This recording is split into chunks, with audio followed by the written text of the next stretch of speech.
Bem-vindos a mais um estudo do Centro Espírita Paulo de Tarso, hoje com a questão 171 do Livro dos Espíritos, que fala da justiça da reencarnação.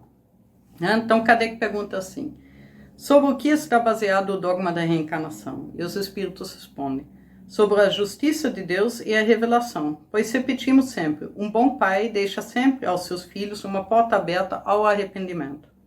Não lhe diz a razão que seria injusto privar para sempre da felicidade eterna todos aqueles cujo progresso não dependeu deles mesmos? Não são todos os homens filhos de Deus?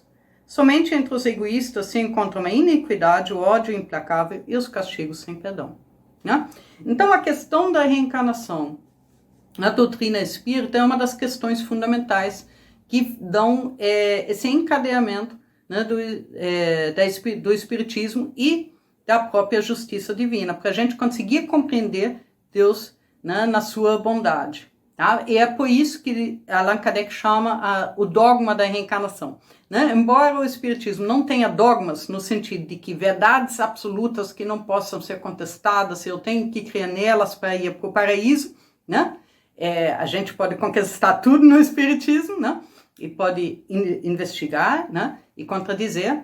Mas então os espíritos dizem que o ensino da reencarnação, ela provém de duas fontes. Uma é o próprio ensino dos espíritos, eles que vêm e nos ensinam sobre a reencarnação e sobre as várias reencarnações que eles já tiveram, nos vários livros, seja básicos, então o livro Céu e Inferno, por exemplo, de Allan Kardec, traz várias entrevistas com espíritos, onde eles esclarecem como as suas reencarnações se desencadearam, quanto nos livros mediúnicos, a série André Luiz, por exemplo, é uma das que tratam bastante dessa questão. E a segunda parte, a justiça de Deus nos traz a reencarnação como uma consequência. Sem a reencarnação fica muito difícil entender Deus como sendo justo, bom, é aquele Criador que realmente ama as suas criaturas. Por que eu digo isso? E por que os próprios espíritos dizem isso, Imagina, aliás, os espíritos colocam o seguinte, Não lhe diz a razão que seria injusto privar para sempre da felicidade eterna todos aqueles cujo progresso não dependeu deles mesmos?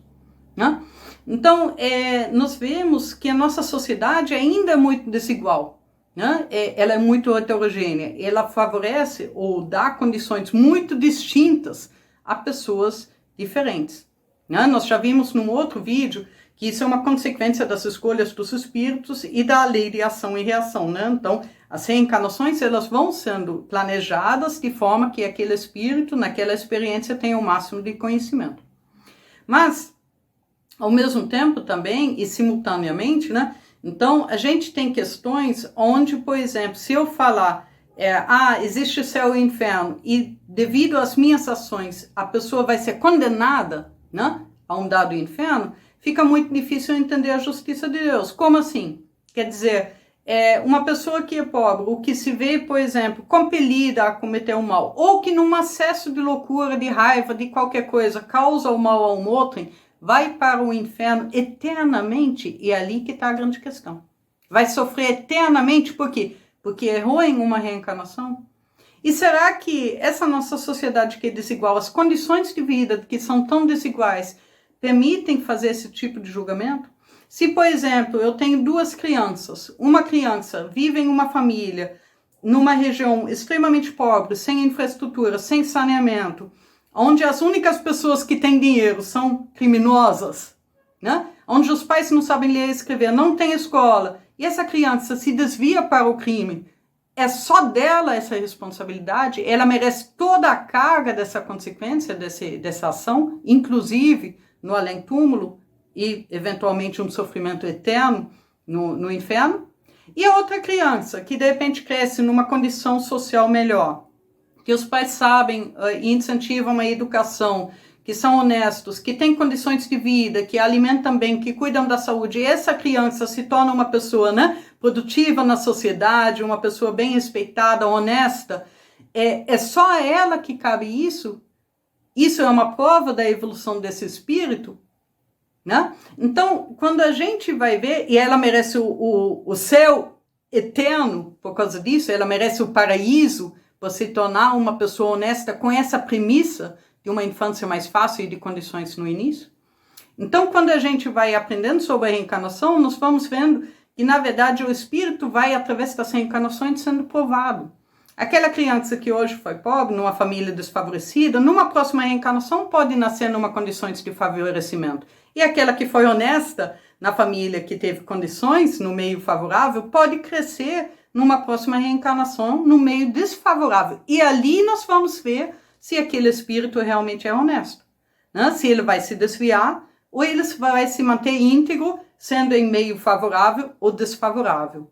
E essa é a evolução espiritual. Então, através das várias reencarnações, o espírito passa por todas as experiências. Riqueza, pobreza, branco, preto, não importa. A gente vai passar por tudo, homem ou mulher, né? Alternadamente, certo? Então, e ali nós vamos provar. E vamos mostrar o quão honestos efetivamente somos, o quão, né, dados à bondade nós somos. Né? Então, ninguém vai ser condenado eternamente ao inferno, nem premiado com o céu, com um paraíso eterno, por causa de uma reencarnação. Porque uma reencarnação tem muitos fatores alheios que influenciam sobre as condições de desenvolvimento daquela pessoa naquela reencarnação. É ao longo das várias que nós vamos, então, provando o nosso valor, né, e mostrando o quanto já avançamos. Certo? Então, um grande beijo a todos. Fiquem com Deus.